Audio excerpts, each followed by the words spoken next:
نحمده ونصلي على رسوله الكريم اما بعد بسم الله الرحمن الرحيم اللهم صل على محمد وعلى آل محمد وبارك وسلم رب اشرح لي صدري ويسر لي امري واحلل عقدة من لساني يفقهوا قولي واجعل لي وزيرا من اهلي آمین یا رب العالمین۔ ناظرین کرام السلام علیکم ورحمۃ اللہ وبرکاتہ۔ ہماری دعا ہے کہ آپ جہاں کہیں بھی خیر عافیت کے ساتھ ہوں، اور ہمارا یہ سلسلہ ہے دورہ ترجمہ قرآن کا۔ قرآن پاک کی ایک ایک آیت کا ترجمہ مختصر وضاحت کے ساتھ آپ کی خدمت میں پیش کر رہے ہیں۔ الحمدللہ قرآن پاک کے 16ویں پارے کا مطالعہ جاری ہے، اور آج انشاءاللہ ہم سورہ مریم کا آغاز کریں گے۔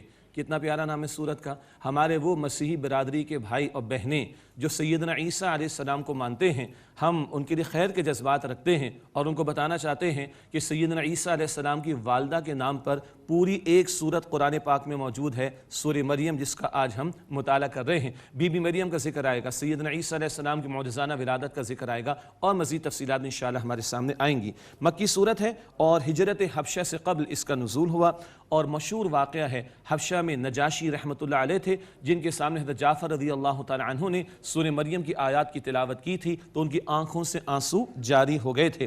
سورہ مریم کے ابتدا میں انداز سورہ آل عمران کا ہے کہ جہاں زکریا علیہ السلام کے ساتھ جب وہ بڑھاپے میں تھے، یحییٰ علیہ السلام کی معجزانہ ولادت کا معاملہ ہوا، اور پھر بی بی مریم سلام علیہا کے ہاں معجزانہ طور پر بغیر والد عیسیٰ علیہ السلام کی معجزانہ ولادت کا ذکر۔ یہ جیسے سورہ آل عمران میں انداز تھا، وہی انداز سورہ مریم میں ہمارے سامنے آئے گا۔ اس صورت میں آگے چل کر کچھ انبیاء علیہ السلام کا تذکرہ بھی آئے گا۔ آئیے ہم آج کا مطالعہ شروع کریں سورہ مریم سے۔ اعوذ باللہ من الشیطان الرجیم، بسم اللہ الرحمن الرحیم۔ کاف ہا یا عین صاد، یہ حروف مقطعات ہیں، ان کا اصل مفہوم اللہ تعالیٰ اور اس کے رسول علیہ السلام کے درمیان ایک راز ہے۔ اس کا ترجمہ نہیں کیا جاتا، اس کی تلاوت پر اجر و ثواب عطا ہوتا ہے، اور میکسیمم 5 حروف مقطعات آتے ہیں، جیسے کہ اس مقام پر 5 آئے ہیں۔ ذکر رحمت ربک عبدہ زکریہ، یہ ذکر ہے آپ کے رب کی رحمت کا اس کے بندے زکریہ علیہ السلام پر۔ اذ نادى ربہ نداء خفیہ، یاد کیجئے جب انہوں نے اپنے رب کو آہستہ آہستہ پکارا۔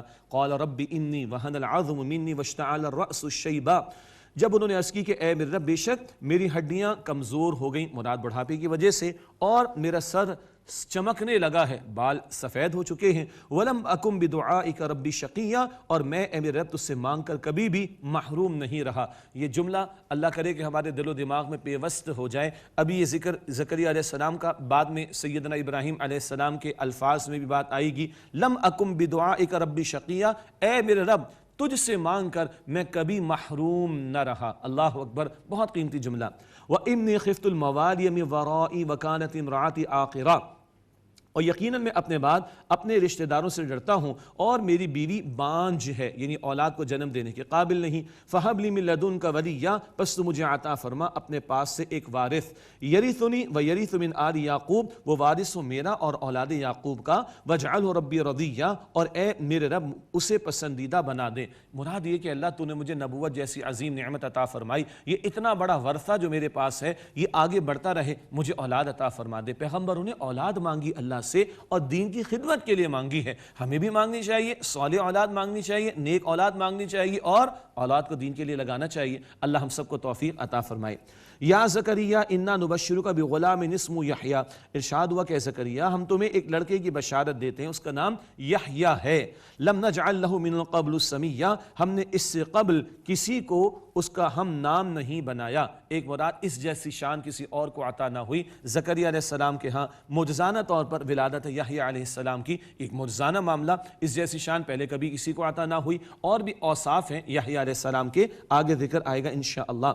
قال رب انا یکون لی غلام وکانت امراتی عاقرا وقد بلغت من الکبر عتیہ، انہوں نے عرض کی کہ اے میرے رب میرے ہاں لڑکا کس طرح ہوگا جبکہ میری بیوی بانجھ ہے اور میں تو بڑھاپے کی انتہائی حد کو پہنچ چکا ہوں۔ قال کذلک، فرمایا کہ اسی طرح۔ قال ربک، آپ کے رب نے یہی ارشاد فرمایا، هو علی ہین، کہ یہ معاملہ مجھ پر بہت آسان ہے۔ وقد خلقتک من قبل ولم تک شیئا، اور اس سے پہلے میں نے تمہیں پیدا فرمایا جبکہ تم کچھ نہ تھے، تمہیں بھی اللہ ہی نے پیدا فرمایا۔ اللہ تعالیٰ تمہارے ہاں بڑھاپے کی حالت میں بھی اولاد دینے پر قادر ہے، اس کے خزانوں میں کوئی کمی نہیں۔ قال رب اجعل لی آیا، اور انہوں نے عرض کی کہ اے میرے رب میرے کو نشانی مقرر فرما دے۔ قال آیتک اللہ تکلم الناس ثلاث لیال سویہ، فرمایا کہ تمہارے لیے نشانی یہ ہے کہ تم لوگوں سے بات نہیں کرو گے 3 رات، مراد 3 رات 3 دن تک ٹھیک ہونے کے باوجود، یعنی کوئی عارضے یا بیماری کا معاملہ نہیں ہوگا، کیفیت طاری ہو جائے گی۔ البتہ سورہ آل عمران میں ہم نے ایک بات پڑھی تھی، الا رمزا، مگر اشارے کے نائے سے، اشاروں میں بات ہو سکے گی۔ البتہ 3 دن ایسے آئیں گے، 3 دن رات، کہ جب تم لوگوں سے کلام نہیں کر سکو گے، تو بس یہی تمہارے ہاں بیٹے کی ولادت کا موقع ہوگا۔ فخرج علی قوم من المحراب فاوحى الیہم ان سبحوا بکرۃ وعشیا، پس وہ محراب یعنی خاص کمرہ جو عبادت کے لیے متعین ہوتا، محراب و مسجد والی نہیں، کمرے کے معنی میں، پھر وہ محراب سے اپنی قوم کے پاس نکل کر آئے تو انہوں نے ان کی طرف اشارہ کیا کہ اس اللہ تعالیٰ کی تسبیح بیان کرو صبح و شام۔ اب اللہ تعالیٰ نے بیٹے عطا فرما دی یحییٰ علیہ السلام کی صورت میں، اور یحییٰ علیہ السلام بھی اللہ کے نبی ہیں، ان سے اللہ تعالیٰ کا کلام ہو رہا ہے۔ یا یحییٰ خذ الکتاب بقوہ، اے یحییٰ کتاب کو مضبوطی سے تھام لو، وآتیناہ الحکم الصبیہ، اور ہم نے انہیں بچپن ہی سے حکم اور دانائی عطا فرمائی، نبوت جیسی نعمت اللہ تعالیٰ نے ان کو عطا فرمائی۔ وحنانا من لدنا وزکا، اور اپنے پاس سے شفقت اور پاکیزگی عطا فرمائی۔ وکان تقیا، اور وہ پرہیزگار تھے۔ وبرا بوالدیہ، اور وہ اپنے ماں باپ کے ساتھ حسن سلوک کرنے والے تھے۔ ولم یکن جبارا عصیا، اور نہ وہ سرکش تھے اور نہ نافرمان۔ اب یہ جملے توجہ فرمائیے گا، ہم نے سورہ آل عمران میں بھی ذکر کیا تھا، انبیاء تو اللہ کے چنے ہوئے بندے ہوتے، خطاؤں سے پاک ہوتے، معصوم ہوتے، یہ بات کیوں بیان کی جا رہی؟ ماں باپ کے ساتھ اس سے سلوک کرنے والے اور سرکش نہیں تھے، نافرمان نہیں تھے۔ اس کی وجہ یہ ہے کہ پچھلے انبیاء علیہ السلام پر، یہ گزشتہ جو انبیاء علیہ السلام تشریف لائے، ان پر اہل کتاب کے کچھ لوگوں نے معاذ اللہ بدترین الزامات لگائے، معاذ اللہ، پچھلی کتابوں کے ماننے والوں نے، اور اپنی کتابیں نہ جانے کیسی کیسی باتیں شامل کر دی۔ آج ان پیسیجز کو کوئی اپنے ماں باپ کے ساتھ بیٹھ کر یا بیٹیوں کے ساتھ بیٹھ کر یا ماں باپ گھر والوں کے ساتھ بیٹھ کر پڑھ بھی نہیں سکتا۔ ایسی کرپشن معاذ اللہ اللہ تعالیٰ کی کتابوں میں کر ڈالی، یہ پچھلے اہل کتاب کی بات ہو رہی ہے۔ ان لوگوں نے نہ جانے کیسی کیسی باتیں شامل کی۔ یہ قرآن پاک اللہ تعالیٰ کا آخری کلام ہے، اور قیامت تک کے لیے اللہ تعالیٰ نے وہ ساری باتیں صاف کر کے پیش کر دی، اور انبیاء علیہ السلام کو جو الزام تراشیاں کی گئیں، اللہ نے ان الزامات کا جواب دیا، اور انبیاء علیہ السلام کی عظمت کو اور ان کی شان کو اور ان کی پاکیزہ صفات کو نمایاں فرمایا۔ وَالسَّلَامُ عَلَيْهِ يَوْمَ وُلِدَ وَيَوْمَ يَمُوتُ وَيَوْمَ يُبْعَثُ حَيًّا، اور سلامتی ہو ان پر جس دن وہ پیدا ہوئے اور جس دن وہ وفات دیے جائیں گے اور جس دن زندہ کر کے دوبارہ انہیں اٹھایا جائے گا۔ یہ 3 مواقع بہت دشوار ہوتے ہیں، ولادت کا موقع، موت کا موقع، اور قیامت کے دن دوبارہ اٹھایا جانا، اور یہ عظمت ہے حضرت یحییٰ علیہ السلام کی جو ذکر کی جا رہی ہے۔ ان تینوں مواقع پر ان کے لیے سلامتی ہی سلامتی، معاذ اللہ ان پر جتنا الزام تراشیوں کا معاملہ پچھلے لوگوں نے کیا، اللہ پاک نے اتنا ہی زیادہ ان کی عظمت کو قرآن حکیم میں بیان فرمایا۔ اب بی بی مریم سلام علیہا اور ان کے حضرت عیسیٰ علیہ السلام کی معجزانہ ولادت، اور پھر ماں کی گود میں ان کی توحید پر مبنی ایک تقریر کا ذکر آئے گا انشاءاللہ۔ وَذْكُرْ فِي الْكِتَابِ مریم، اور کتاب یعنی قرآن پاک میں مریم سلام علیہا کا ذکر کیجئے۔ اِذِ انْتَبَذَتْ مِنْ أَهْلِهَا مَكَانًا شَرْقِيًّا، جب وہ اپنے گھر والوں سے یکسو ہو گئیں ایک مشرقی مکان میں۔ بیت المقدس کا مشرقی گوشہ، وہ مشرقی اس لیے بھی معروف ہے کہ بی بی مریم کی نسبت وہاں سے ہے، اور نصارہ نے اس حصے کو جو ہے وہ متعین کر لیا عبادت کے لیے۔ بہرحال مشرقی مکان میں یکسو ہو گئیں۔ فَاتَّخَذَتْ مِن دُونِهِمْ حِجَابًا، پھر ہم نے ڈال دیا ان کی طرف سے پردہ، مراد ہے انہوں نے تنہائی اور علیحدگی اختیار کر لی۔ جی ارشاد ہوا فَاتَّخَذَتْ، پھر انہوں نے ڈال لیا، یعنی بی بی مریم سلام علیہا نے ڈال لیا من دونہم حجابا، ان لوگوں کی طرف سے پردہ، تنہائی میں یکسوئی انہوں نے علیحدگی اختیار کر لی اور پردہ اختیار کر لیا۔ فارسلنا الیہا روحنا فتمثل لہا بشرا سویا، پھر ہم نے ان کی طرف اپنے فرشتے کو بھیجا، وہ ان کے لیے ٹھیک ایک آدمی کی شکل بن کر آ گیا۔ قالت انی اعوذ بالرحمن منک ان کنت تقیا، وہ بولی بے شک میں تم سے اللہ تعالیٰ کی پناہ میں آتی ہوں، اگر تو تم پرہیزگار ہو تو ہٹ جاؤ۔ فرشتہ انسانی شکل میں آیا تو بہرحال ان کو ایک پریشانی ہو رہی ہے، فرما رہی کہ تم پرہیزگار ہو تو ہٹ جاؤ۔ قال انما انا رسول ربی کی، انہوں نے کہا یعنی فرشتے نے کہ بے شک میں تمہارے رب کا بھیجا ہوا ہوں، لأہب لکی غلاما زکیا، تاکہ تم ایک پاکیزہ لڑکا عطا کرو۔ فرشتوں کا انسانی شکل میں آنا یہ ثابت شدہ بات ہے، اور غیر انبیاء سے کلام کا ہونا یہ بھی احادیث مبارکہ سے وضاحتیں ہمیں ملتی ہیں۔ یہاں قرآن پاک میں اشارہ۔ قالت انا یکون لی غلام ولم یمسسنی بشر ولم اکو بغیا، وہ بولی میرے ہاں لڑکا کیسے ہوگا جبکہ مجھے کسی انسان نے چھوا تک نہیں اور نہ میں کوئی بدکردار عورت ہوں۔ قال کذالک، فرمایا کہ اسی طرح، مراد اللہ کا فیصلہ ہے۔ قال ربک هو علی ہین، آپ کے رب نے فرمایا کہ یہ مجھ پر بہت آسان ہے۔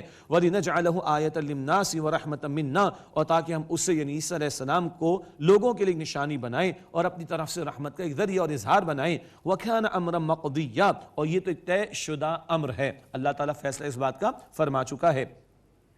فحملت فانتبذت به مکانا قصیا، پھر انہیں حمل ٹھہر گیا، پھر وہ اسے لے کر ایک دور جگہ چلی گئیں. فاجاءها المخاض الى جذع النخلہ، پھر درد ذہ انہیں کھجور کے درخت کی جڑ کی طرف لے آیا. یعنی بچے کی ولادت کے موقع کا جو ایک درد ہوتا ہے اس کو درد ذہ کہا جاتا ہے. جسے آج کل مختلف پین اور نہ جانے کس طرح کے الفاظ استعمال کیے جاتے ہیں، وہ میڈیکل ٹرمز اپنی جگہ پر، یہ ایک کیفیت ہے. اور اس موقع پر وہ کھجور کے درخت کی جڑ کی طرف آ گئیں. اس میں اشارہ اس بات کی طرف ہے کہ اس موقع پر جن خاتون کے ہاں بچے کی ولادت کا معاملہ ہو، کسی شے کو مضبوطی سے تھام لیا جائے تو اس تکلیف کو برداشت کرنا آسان ہو جاتا ہے. قالت، وہ کہنے لگی، یا لیتنی مت قبل ھذا وکنت نسیا منسیا، کہنے لگی کاش میں اس سے قبل مر چکی ہوتی اور میں بھولی بسری ہو جاتی. یعنی یہ تو ایک عجیب معاملہ ہو جائے گا، مجھ پر الزام تراشی کا پہاڑ ٹوٹ پڑے گا، اور کاش میں اس سے پہلے ہی مر چکی ہوتی. اب یہ ان کو فکر ہو رہی ہے، پریشانی ہو رہی ہے، بشری کمزوری تو ہوتی ہے.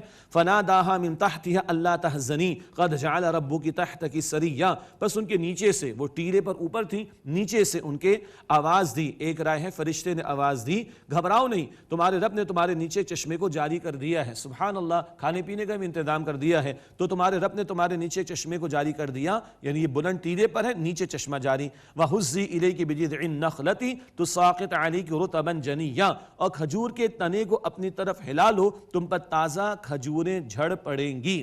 کھجور میں بڑے وائٹامنز ہیں. ولادت کے موقع پر بھی، اس سے قبل حالت حمل میں بھی، اور اس کے بعد بھی اس کی تلقین کی جاتی ہے. آج کل تو بہرحال کچھ اور قسم کے فوڈ کا دور ہے، میں نام نہیں لینا چاہ رہا، تفصیل میں نہیں جانا چاہ رہا. یہ وہ نیچرل فوڈ ہے جو اللہ تعالیٰ قرآن پاک میں ذکر فرما رہا ہے. تو حالت حمل کے دوران، ولادت کے موقع پر، اور اس کے بعد کے ادوار کے حوالے سے بھی یہ بہت قیمتی فوڈ ہے جس کی توجہ دلائی جا رہی ہے. یہاں ایک قیمتی نقطہ ہے، کھجور کا تنا کا تم ہلاؤ، پانی کا چشمہ اللہ نے جاری کر دیا. نقطہ کیا ہے؟ جو اللہ پانی کا چشمہ جاری کر سکتے، کیا وہ کھجوریں گرا نہیں سکتا؟ قادر اللہ تعالیٰ، علی کل شیء قدیر. ارے بندے، جتنا تیرے بس میں تو وہ تو کر لے، باقی اللہ خود کرے گا. ہم سے اللہ اتنا ہی تقاضا کرتا ہے. 313 بدر میں تھے نا، اچھا 2-4 تلواریں ہیں، چند اونٹ ہیں، 2-4 گھوڑے ہیں، اور کسی کے ہاتھ میں کوئی نیزہ ہے، کسی کے ہاتھ میں کوئی شاخ ہے، یہ بس لے کے آ جاؤ، تم اپنا حصہ ڈالو، باقی اللہ تعالیٰ اپنا کام کرے گا. تو کھجورے ہلانے کو ان کو کہا، چشمہ اللہ تعالیٰ نے جاری فرمایا. نکتہ یہ ہے کہ جو ہمارے بس میں ہو، جائز امور کے لیے، دین کی محنت کے لیے بھی، وہ ہم اپنا حصہ ڈالیں، اللہ تعالیٰ اپنا کام فرماتا ہے. فَكُلِي وَاشْرَبِي وَقَرِّ عَيْنًا، بس تم کھاؤ اور پیو اور آنکھیں ٹھنڈی رکھو. فَإِمَّا تَرَيِنَّ مِنَ الْبَشَرِ أَحَدًا، پھر اگر تم کسی آدمی کو دیکھو، فَقُولِي إِنِّي نَذَرْتُ لِلرَّحْمَنِ صَوْمًا فَلَنْ أُكَلِّمَ الْيَوْمَ إِنسِيًّا، تو کہہ دینا میں نے رحمان کے لیے روزے کی نظر مانی ہے، بس آج ہرگز کسی آدمی سے کلام نہیں کروں گی. معلوم ہوتا ہے کہ اس وقت خاموشی کا بھی روزہ ہوا کرتا تھا، تو میں نے تو روزے کی نیت کر لی ہے، میں کلام نہیں کروں گی. فَأَتَتْ بِهِ قَوْمَهَا تَحْمِلُهُ، پھر وہ اس بچے کو، یعنی حضرت عیسیٰ علیہ السلام کو اٹھا کر اپنی قوم کے پاس لے آئیں. قالوا یا مریم لقد جئت شیئا فریا، وہ بولے اے مریم تم تو بڑی غضب کی شے لائی ہو. یا اخت ہارون، اے ہارون کی بہن. 2 آرا بیان کی گئیں، یا تو شاید ان کے بھائی کا نام ہو، یا پھر ہارون علیہ السلام کی نسل میں ہو تو اس نسبت سے بہن کہا. یا اخت ہارون، اے ہارون کی بہن. ما کان ابوک امرأ سوء وما کانت امک بغیہ، نہ تمہارے والد برے آدمی تھے اور نہ تمہاری والدہ بدکردار خاتون تھی. آخر یہ کیا معاملہ؟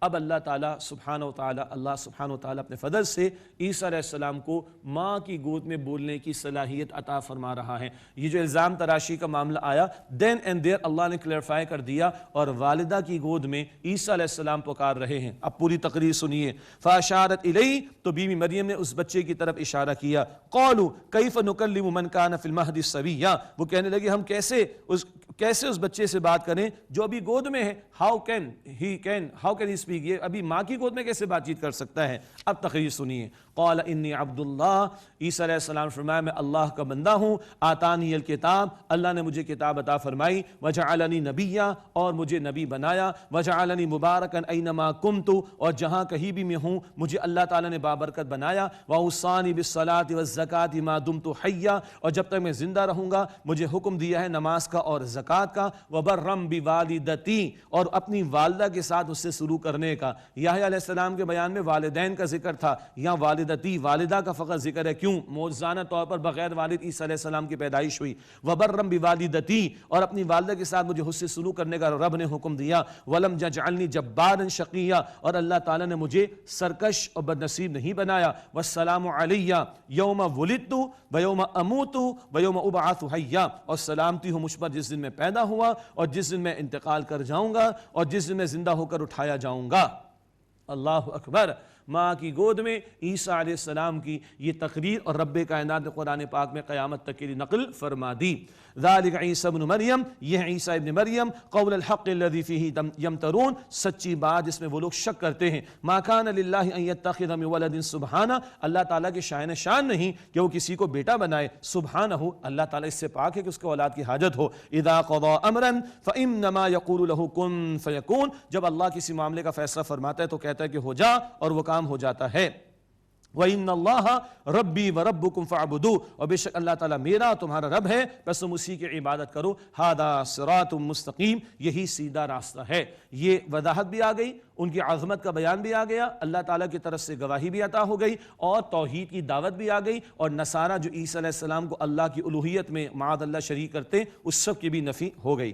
فَاخْتَلَفَ الْأَحْزَابُ مِن بَيْنِهِمْ، پس گروہوں نے اختلاف کیا آپس میں۔ مراد یہ ہے کہ ایک طرف یہود انتہا پر گئے، عیسیٰ علیہ السلام پر الزام تراشی کر ڈالی معاذ اللہ، دوسری طرف نصارہ کہ جنہوں نے غلط عقائد گھڑ لی عیسیٰ علیہ السلام کے تعلق سے۔ پروٹیسٹنٹ ہیں، وہ کہتے ہیں تو ابن اللہ، اللہ کے بیٹے ہیں، استغفر اللہ۔ کیتھولک ہیں، وہ کہتے ہیں ثالث ثلاثہ، تین میں سے ایک ہے، استغفر اللہ۔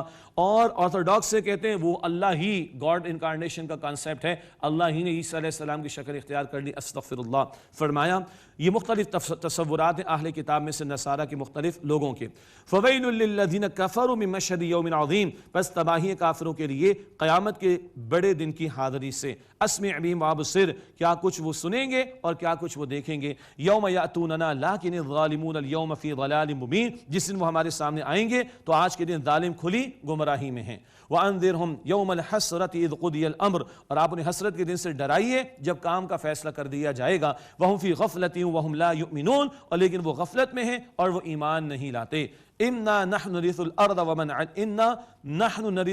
وَمَنْ عَلَيْهَا، بے شک ہم وارث ہوں گے زمین کے اور جو کچھ اس پر اس سب کے۔ وَإِلَيْنَا يُرْجَعُونَ، اور وہ ہماری طرف لوٹائے جائیں گے۔ سب کچھ اللہ کا ہے، لوگ آتے جا رہے ہیں، جاتے جا رہے ہیں، سب چلے جائیں گے، سب ٹھاٹ پڑا رہ جائے گا جب لاج چلے گا بنجارہ۔ ہر ایک نے سب کچھ چھوڑ کر جانا ہے، نہ بینک بیلنس جائے گا، نہ پلاسٹک منی جائے گی، نہ بینک بیلنس جائیں گے، نہ ہماری جائیدادیں جائیں گی، نہ ہماری گاڑیاں جائیں گی۔ دادا نے چھوڑا تو باپ کو ملا، باپ کو نے چھوڑا تو بیٹے کو ملا، بیٹے نے چھوڑا اس کے بیٹے کو، وہ چھوڑے گا اس کے بیٹے کو، سب چھوڑ جائیں گے تو کس کا؟ اللہ کا۔ اور ہم سب نے کیا کرنا ہے؟ وَإِلَيْنَا يُرْجَعُونَ، اور اللہ فرماتے وہ ہماری طرف لوٹائے جائیں گے۔ ابراہیم علیہ السلام کا تذکرہ آ رہا ہے۔ وَاذْكُرْ فِي الْكِتَابِ ابراہیم، اور کتاب ابراہیم علیہ السلام کا ذکر کیجئے۔ إِنَّهُ كَانَ صِدِّيقًا نَبِيًّا، بے شک وہ سچے نبی تھے۔ إِذْ قَالَ لِأَبِيهِ يَا أَبَتِ، یاد کرو جب انہوں نے اپنے باپ سے کہا آزر، لِمَ تَعْبُدُ مَا لَا يَسْمَعُ وَلَا يُبْصِرُ وَلَا يُغْنِ عَنكَ شَيْئًا، کہ اے میرے ابا تم کیوں اس کی پرستش کرتے ہو جو نہ کچھ سنے اور نہ دیکھے اور نہ تمہارے کچھ کام آ سکے۔ باقی یہ دو آراء باپ کے حوالے سے اور ایک رائے مفسرین کی چچا کے حوالے سے یہ ہم ذکر کر چکے ہیں۔ یہ کچھ آراء ہیں جو مفسرین بیان فرماتے ہیں، وہ تفاسیر میں دیکھی جا سکتی ہیں۔ یا ابتی، اے میرے ابا، انی قد جاءنی من العلم ما لم یأتیک، میرے پاس وہ علم آیا جو آپ کے پاس نہیں آیا۔ فاتبعنی، پس آپ میری بات تو مانیں۔ اہدک صراطا سویا، میں آپ کو سیدھے راستے کی رہنمائی کروں گا۔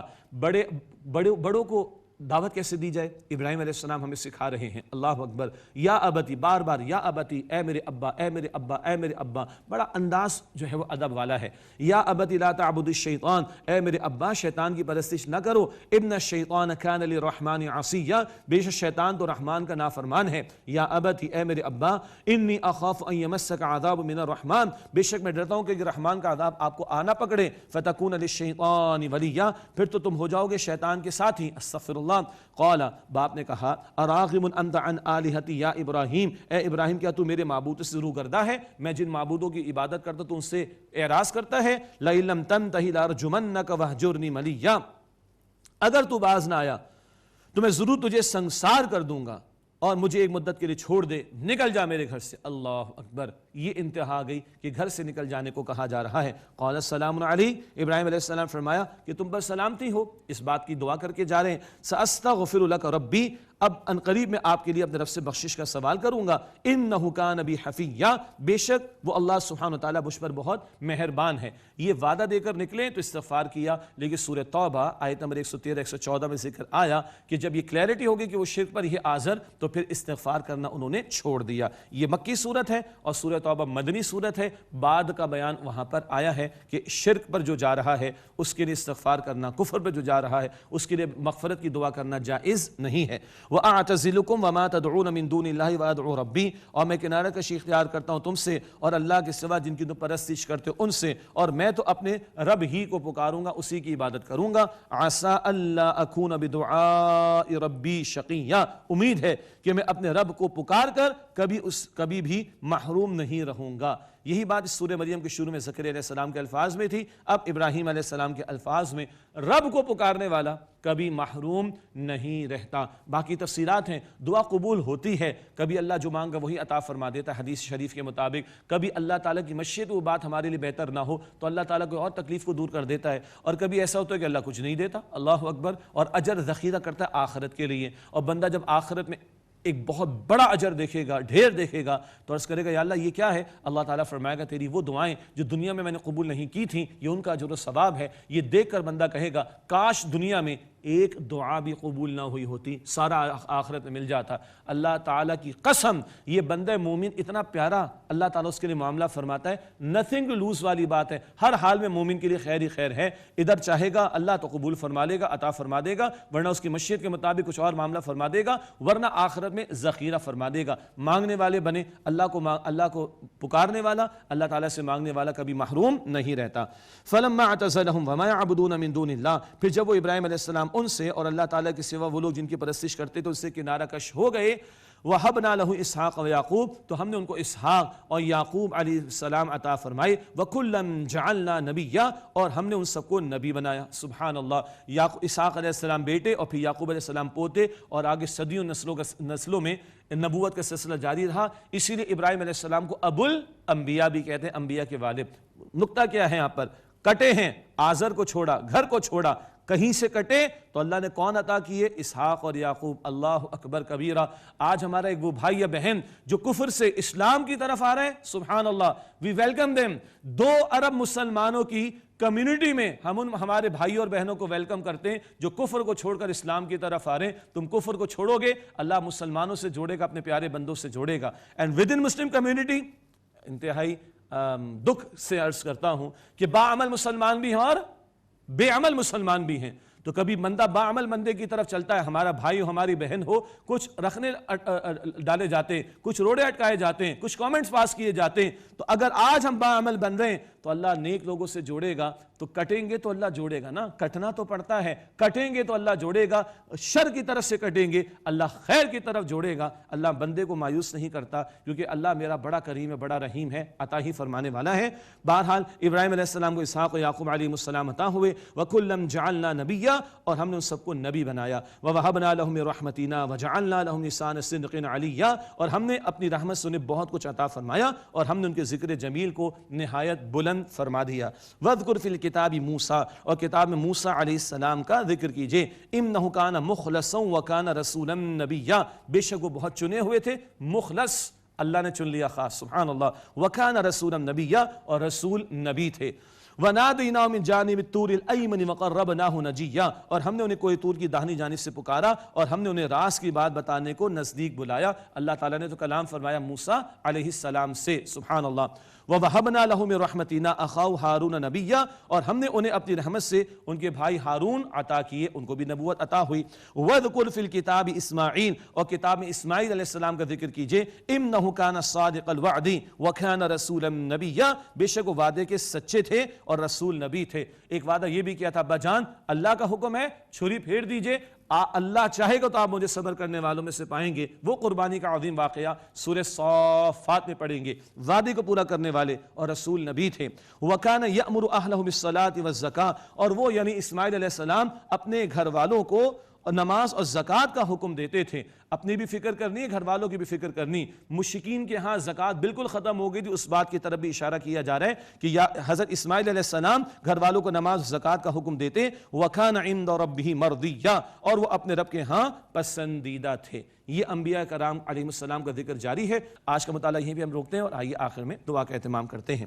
بسم اللہ الرحمن الرحیم، اللہم صلی وسلم علی نبینا محمد۔ یا اللہ ہم سب کی، ہمارے ماں باپ کی، ہمارے گھر والوں کی، تمام مسلمانوں کی مغفرت فرما۔ یا اللہ ہمارے صغیرہ کبیرہ گناہوں کو بخش دے۔ اے اللہ قرآن پاک کے بارے میں جو کوتاہیاں کر بیٹھے معاف فرما دے۔ اے اللہ اس پر دل سے ایمان، اس کی باقاعدہ تلاوت، اس کو سمجھنے، اس کے احکام پر عمل، ان احکام کے نفاذ اور اس کے پیغام کو دوسروں تک پہنچانے کی توفیق عطا فرما۔ یا اللہ ہم سب کو امن، سلامتی، عافیت عطا فرما، ہر بلا سے، وبا سے، ہر بیماری سے محفوظ فرما۔ اے اللہ ہم سب کے حساب کو آسان فرما۔ اے اللہ ہم سب کو جہنم سے آزاد فرما دے۔ یا اللہ ہم سب کو جنت الفردوس عطا فرما۔ یا اللہ ہم سب سے راضی ہو جا، ہم سب سے راضی ہو جا، ہم سب سے راضی ہو جا۔ وصلی اللہ علی النبی الکریم وعلی آلہ واصحابہ اجمعین، آمین برحمتک یا ارحم الراحمین۔